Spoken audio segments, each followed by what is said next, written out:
Hello बच्चों, let's read the question. The question is a uniform round board of mass capital M and radius R is placed on a fixed smooth horizontal plane and is free to rotate about a fixed axis which passes through its center.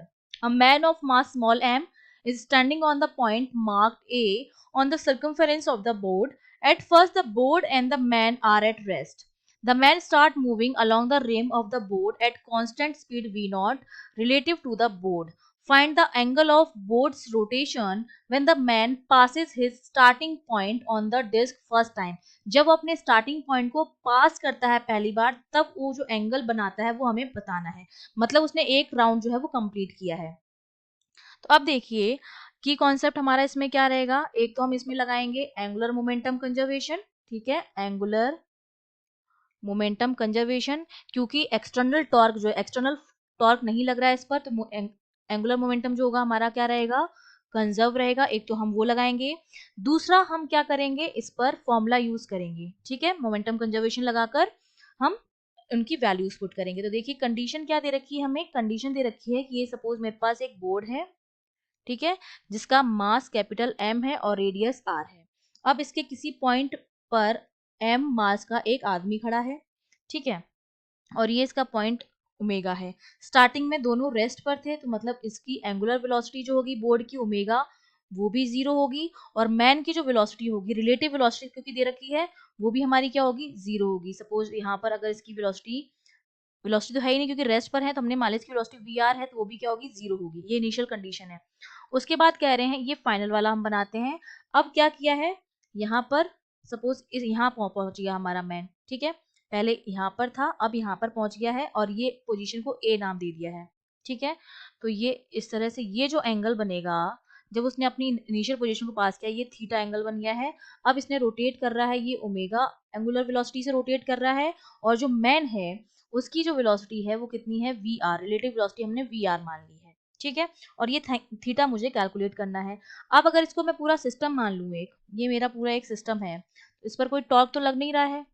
ठीक है, torque इस पर zero है, तो इसका मतलब angular momentum जो होगा अबाउट ओ, इस पॉइंट को ओ नाम दे दूं, एंगुलर मोमेंटम कंजर्व रहेगा अबाउट ओ. ठीक है, अब एल इनिशियल की अगर मैं बात करूं, वो तो मेरा जीरो होगा क्योंकि पूरा सिस्टम रेस्ट पर था. तो मेरा जो मैन का मोमेंटम आएगा एम वी, वो भी जीरो होगा. और उसका जो आएगा मोमेंटम, वो भी क्या होगा, जीरो होगा. लीनियर मोमेंटम जो होगा मैन के लिए भी जीरो होगा और इस बोर्ड के लिए भी जीरो होगा. इनिशियली आ गया जीरो क्योंकि दोनों रेस्ट पर थे. अब फाइनल वाला अगर हम देखें, तो सबसे पहले तो मैं स्पीड निकालती हूँ. Velocity of man with respect to board, वो मेरी वी रिलेटिव दे रखी है वी नॉट के बराबर. तो V M minus B V जो है वो वी नॉट के बराबर है. रिलेटिव वेलोसिटी वी नॉट हमें दे रखी है, तो यहाँ से मैन की जो वेलोसिटी आ जाएगी वो कितनी आ जाएगी, B V plus V R. क्योंकि जब हम एंगुलर मोमेंटम की बात करते हैं तो हम एब्सोल्यूट वैल्यूज लेते हैं. ठीक है, रिलेटिव वैल्यूज नहीं लेते हैं क्योंकि हम ग्राउंड को रेस्पेक्ट मानते हैं. तो देखिए इनिशियल वाला जो है वो तो मेरा जीरो आ गया है. एल आई जो होगा वो एल एफ के क्या होगा, बराबर होगा.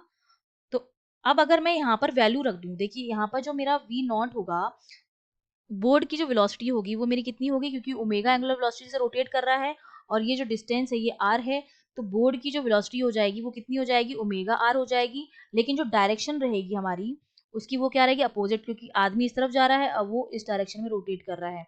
ओमेगा आर वेलोसिटी दोनों अपोजिट हैं. तो यहाँ से अगर मैं वी एम की वैल्यू निकालूं अब, तो वो मेरे पास कितनी हो जाएगी, V naught minus omega R. ठीक है, ये मैंने लिख दिया है. अब मैं निकालती हूँ एंगुलर मोमेंटम कंजर्वेशन. तो इनिशियल तो मेरा जीरो हो गया, इक्वल्स टू फाइनल वाले में मैन का कितना हो जाएगा, M velocity of man R minus board का कितना हो जाएगा, आई ओमेगा. तो यहाँ से मैं लिख सकती हूँ कि मेरा जो आई ओमेगा है वो बराबर है एम वी एम आर के. ठीक है, अब मैं वैल्यूज पुट कर देती हूँ. आई जो है मोमेंट ऑफ इनर्शिया है, तो ये मेरा जो सर्कुल बोर्ड है, मेरा राउंड बोर्ड है, वो इस डिस्क की तरह बिहेव करेगा. और किसी भी डिस्क का moment of inertia about this axis जो उसके सेंटर से पास हो रही है, वो हमारा कितना होता है, M R square by two होता है. तो इस सर्कुलर बोर्ड के लिए मैं आई की वैल्यू क्या लिख सकती हूँ, M R square by two लिख सकती हूँ.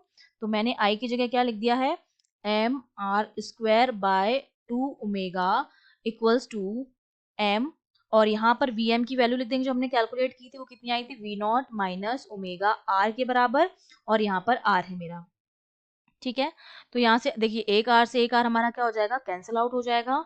तो ओमेगा जो मेरा आएगा वो किसके बराबर, ओमेगा आर, यहाँ पर मेरा ओमेगा आर बचा है, ये हो जाएगा m/2 प्लस m, वो मेरा आ जाएगा v नॉट के बराबर। तो यहाँ से v नॉट की जो वैल्यू आ जाएगी हमारे पास वो कितनी आ जाएगी, ओमेगा आर अपॉन 2, यहाँ पर आ जाएगा m प्लस 2m के बराबर। ठीक है, ये मेरी क्या आ गई है, वेलोसिटी आ गई है।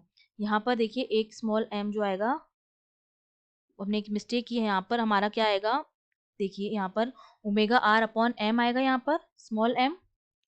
ठीक है, तो यहाँ पर भी एक स्मॉल m आएगा यहाँ पर। ठीक है, ये हमारी कैलकुलेशन हो गई है। तो अब देखिए, अब हमने क्या किया, ये वैल्यूज पुट कर दी हैं। तो यहाँ से वी आर की वैल्यू निकाली, वी नॉट हमने निकाल लिया है। अब हमें क्या निकालना है, अगर मैं डिस्टेंस कैलकुलेट करूँ तो रिलेटिव डिस्टेंस जो आ जाएगी कितनी हो जाएगी, 2 पाई, इतना उसने डिस्टेंस ट्रेवल किया, इनटू आर हो जाएगा। तो यहाँ से टाइम जो मेरा हो जाता है वो कितना आ जाएगा, डिस्टेंस अपॉन वेलोसिटी, तो ये हो जाएगा 2 pi R upon V not. ये मेरे पास क्या आ गया, टाइम आ गया। अब मुझे निकाली इस थीटा की वैल्यू। तो देखिए थीटा जो मेरा होता है वो ओमेगा टी के बराबर होता है, जो थीटा आता है मेरा वो बराबर होता है ओमेगा इंटू टी के। ठीक है, तो थीटा मेरा कितना हो जाएगा, ओमेगा, और टी की मैं वैल्यू पुट कर देती हूँ यहाँ पर 2 pi R upon V naught. V naught की वैल्यू मैं यहाँ पर पुट कर दूँ, जो मैंने यहाँ से निकाली है ये वैल्यू मैं यहाँ पर रख देती हूँ। तो देखिए ये वैल्यू हमारे पास कितनी आई थी, ओमेगा आर अपॉन 2m। तो 2m तो मेरा कितना चला जाएगा, ऊपर चला जाएगा, और नीचे मेरे पास क्या बचेगा, m प्लस 2m, ये मेरे पास बचेगा। तो देखिए r से r मेरा कैंसिल हो जाएगा, ओमेगा से ओमेगा कैंसिल हो जाएगा। तो थीटा जो मेरे पास आएगा वो कितना आएगा, 4 पाई m upon m, capital M plus 2m। ये मेरे पास किसकी आ गई है, थीटा की वैल्यू आ गई है, और यही हमें कैलकुलेट करनी थी। I hope you understood well. All the best.